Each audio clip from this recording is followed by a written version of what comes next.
Vaidade de vaidades, diz o pregador, vaidade de vaidades, tudo é vaidade. Que proveito tem o homem de todo o seu trabalho que se afadiga debaixo do sol? Hever, tudo é completamente hever. Será que tudo nada vale? Será que vivemos num mundo de futilidade e sem sentido? Parece que o Kohelet é absolutamente pós-moderno, ou pós-pós-moderno. Percebe a realidade que nós vivemos? Mesmo escrevendo talvez há quase 1000 anos antes de Cristo. Mas há um tempo e um propósito para cada aspecto na nossa vida.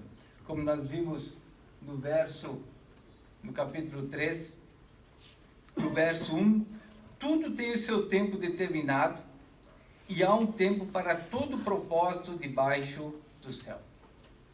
Tudo tem o seu tempo determinado e há um tempo para cada propósito debaixo do céu. E em meio a essa deconstrução da realidade, onde o pregador enfatiza toda a futilidade ou a vaidade da existência, ele entra agora com o tema do tempo. Inicia esse tema a partir do poema que nós já vimos, o poema do tempo, onde há um tempo determinado para todas as coisas. E nós não vamos abordar cada aspecto específico do que o pregador está mencionando aqui sobre o tempo. Há tempo para nascer, há tempo para morrer. Há tempo para plantar, há tempo para colher. Há tempo para rasgar, há tempo para coser. Há inúmeras atividades mencionadas aqui. E ele dispõe essas atividades humanas em 2 grupos de 7. 2 vezes 7. 14 pares de atividades. Isso significa então que o Kohelet está procurando dar-nos uma dimensão da integralidade da vida. Esses pares envolvem a dimensão completa da nossa existência. E há um tempo determinado para cada coisa. E são sempre aspectos antônimos. Nascer, morrer. Amar, aborrecer. Plantar, colher. Há um tempo determinado para tudo. E para tudo existe um tempo. Mas será que nós temos alguma responsabilidade nessas atividades? Qual é o propósito que existe atrás de cada uma dessas atividades? Nós temos algum controle sobre o tempo e o propósito para cada coisa? Ou será que tudo é fatalidade e determinismo? Será que as coisas serão realmente assim? Ou será que Kohelet não está aqui nos chamando a uma atitude de responsabilidade? No outro aspecto, como nós gerimos essa questão do tempo? E existem 3 dimensões do tempo com os quais nós lidamos constantemente. O primeiro aspecto do tempo é o Cronos. É a nossa idade. É o dia do nosso nascimento, que vai até o dia da nossa morte. Vivemos em um tempo cronológico. Uma dimensão de existência que podemos medir. É a nossa agenda, é a nossa história. Cronos na Bíblia. É uma dimensão de tempo que tem uma implicação para a nossa existência. O segundo aspecto do tempo é o Kairos. Kairos é o momento da oportunidade. É o tempo oportuno. É o momento certo. É o momento das decisões ou não decisões. É o tempo certo de Deus para nós. Na plenitude do tempo, enviou Deus seu Filho. Hoje é o dia da salvação. É o Kairos. É o momento em que nós assumimos nosso papel na história. Quando nós nos relacionamos com Deus, buscamos a Deus, existe um momento muito particular, um kairos de Deus em nossa vida. Uma dimensão de revelação, uma dimensão de encontro, uma dimensão de comunhão, que transcende a realidade que aparentemente nos serve. E o outro aspecto do tempo, com o qual nós temos que lidar, que temos que administrar, mas que também está presente na Bíblia, é a dimensão do escatós. Escatós é o tempo do propósito, é o tempo do fim, é para onde caminha a história, é o tempo que mostra a soberania de Deus sobre o tempo, é o tempo do juízo.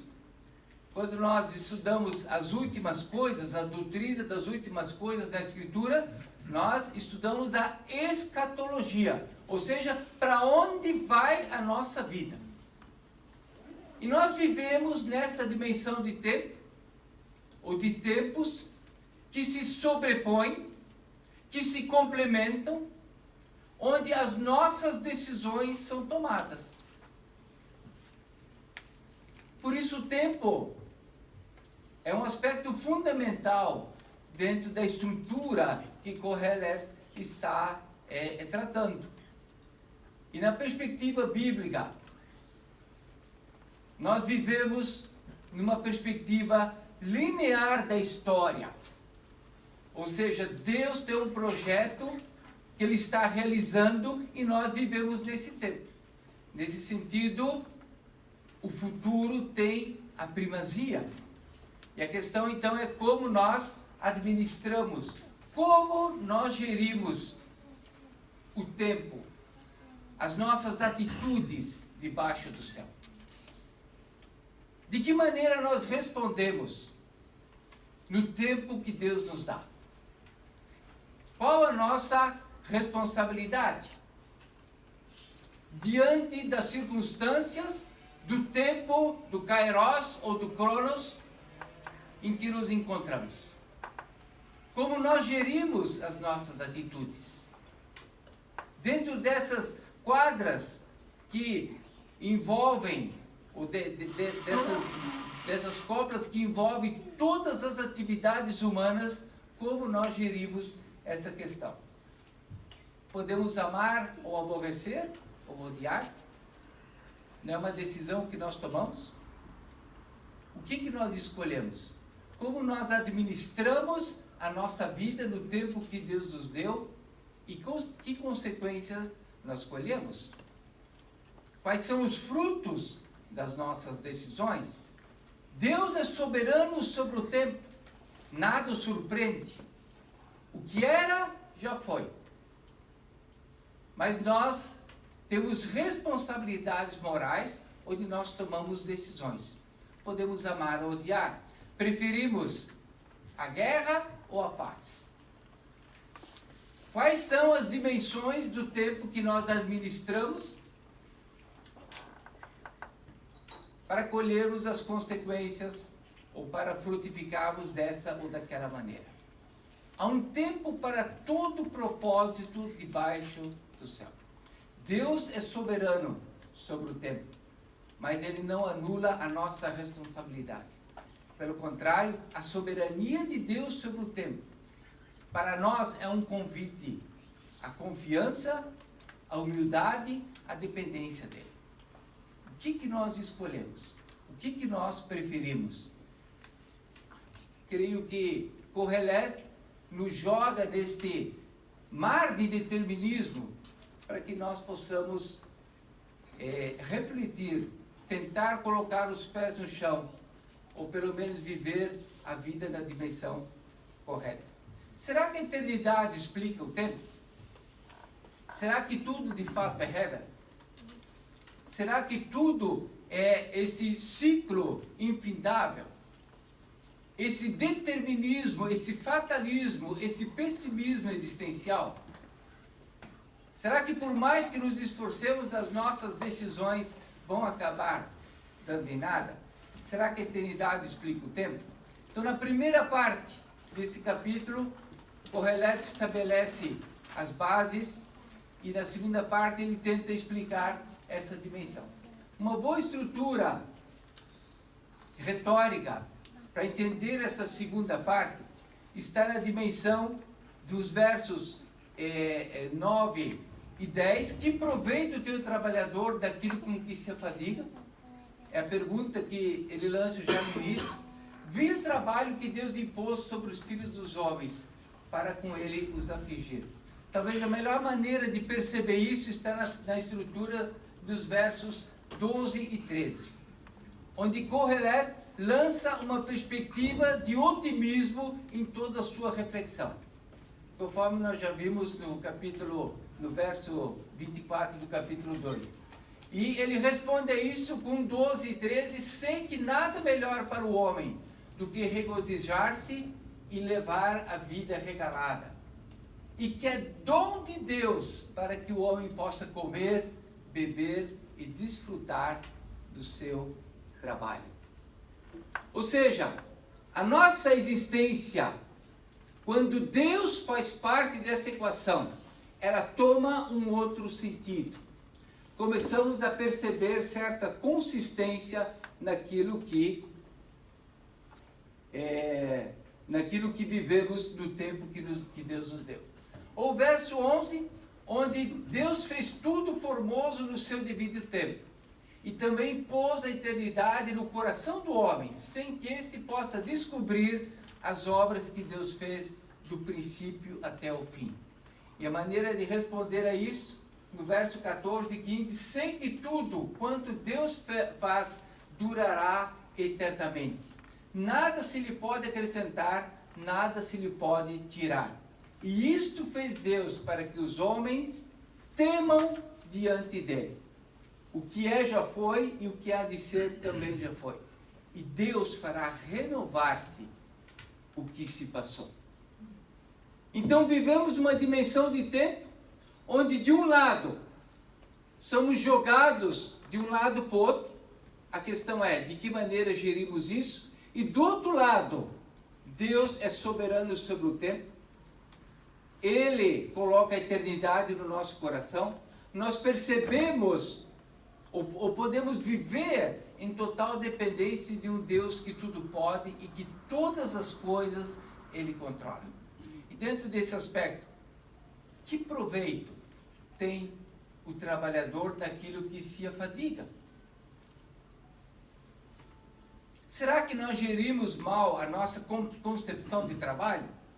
Será que o trabalho, de fato, é um fardo que Deus impôs sobre os filhos dos homens?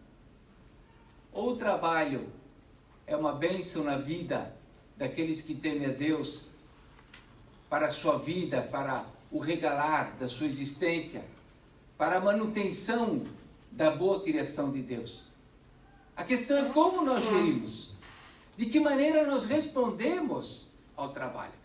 Se nós seguirmos o conselho de Kohelet, nada melhor para o homem do que viver uma vida onde ele pode desfrutar a bênção de Deus, entender que é dádiva de Deus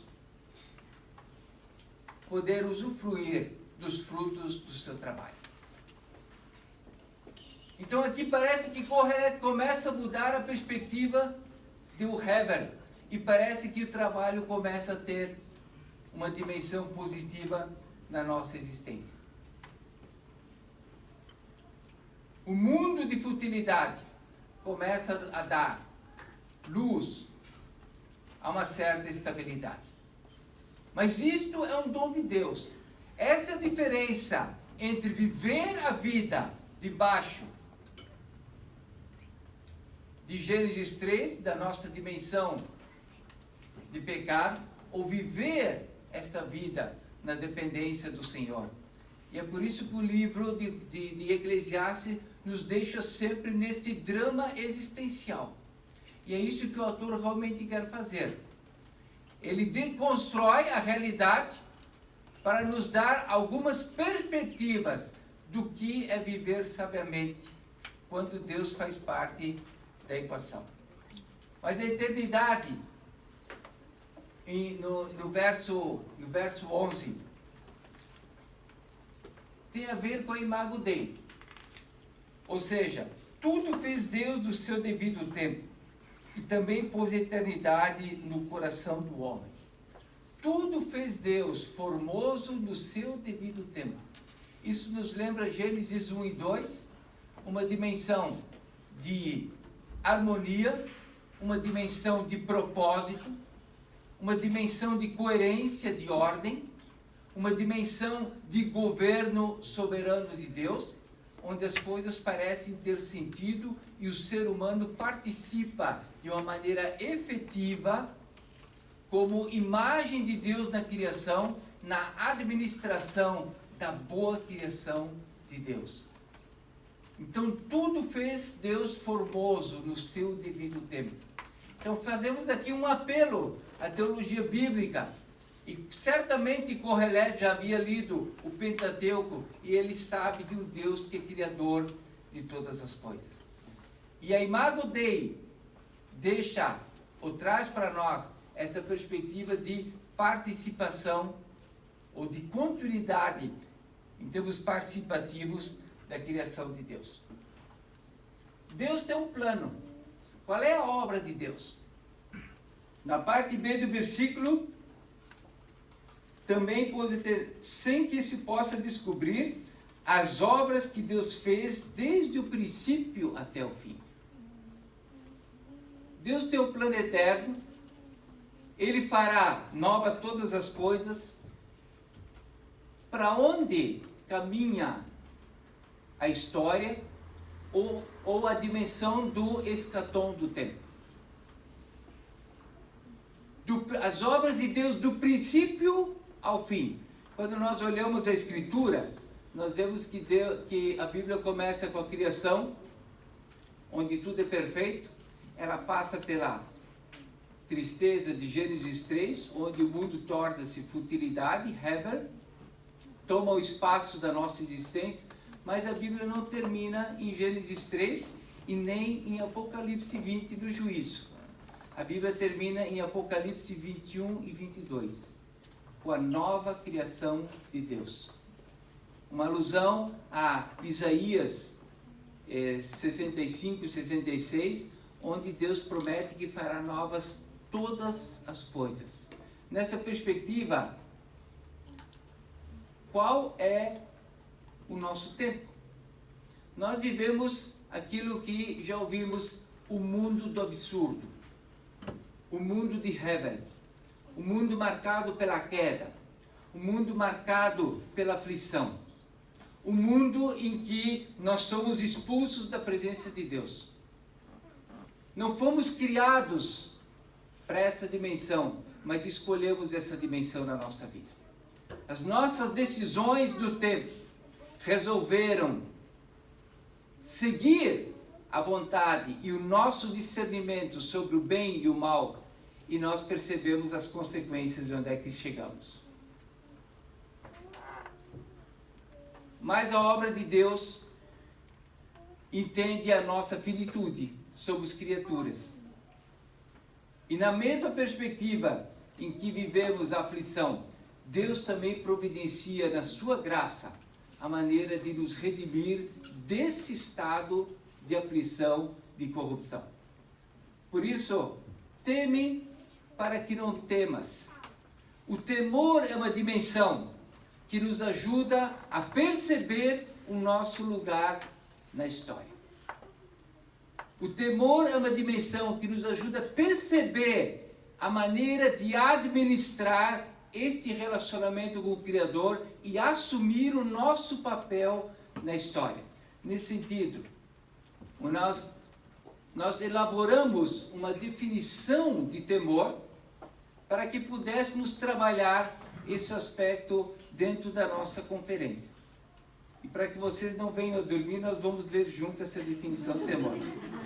Então vamos ler juntos. Temer a Deus é reconhecer o lugar único de Deus, servindo-lhe com alegria, influenciando a sociedade que tende a desviar-se, aproveitando com satisfação e responsabilidade à dádiva da vida. Essa é uma definição que elaboramos dentro da perspectiva exegética que tínhamos para esse tema em Eclesiastes e que desejamos repartir convosco essa dimensão. O que significa reconhecer o lugar único de Deus? O Criador, Deus bondoso, Deus de graça, de misericórdia, e nós, criaturas. Agora, a nossa relação com o Criador só existe quando nós o servimos com alegria. Serviço sem alegria, que não depende das circunstâncias, é uma mera religiosidade externa. Para que nós servimos a Deus? Para participar da sua relação com este mundo caído e que Ele deseja consertar, influenciando a sociedade que tende a desviar-se. Alex já expôs essa dimensão para nós. Não precisamos de muito esforço para ver a dimensão de Heber, de futilidade, de vaidade das vaidades ao nosso redor. Mas aproveitando também com satisfação e responsabilidade a dádiva da vida. E nós vamos aprofundar esse tema ao longo desta palestra. Então a pergunta fundamental aqui, que nós temos que fazer na nossa vida debaixo do céu, é: de que história realmente fazemos parte? Em que estamos envolvidos? No cronos em que vivemos, como percebemos o kairos de Deus e para onde caminha a história?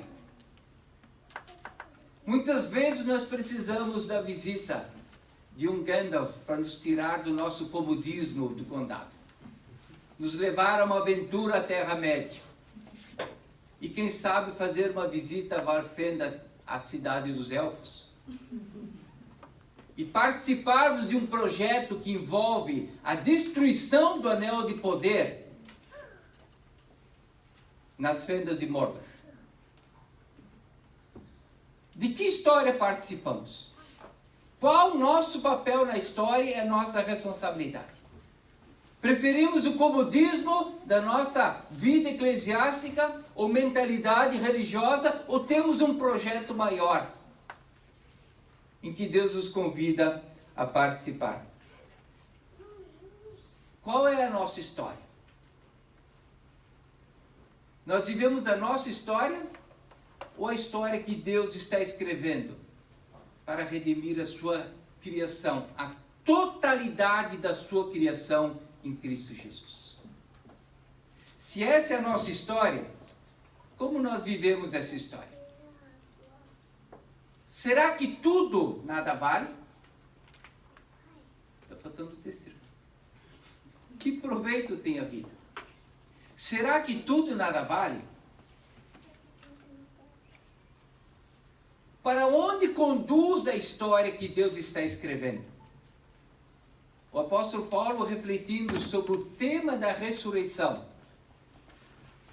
ele conclui dizendo: por isso, meus amados irmãos, sede firme, inabaláveis, sempre abundantes na obra do Senhor, porque no Senhor o vosso trabalho não é em vão.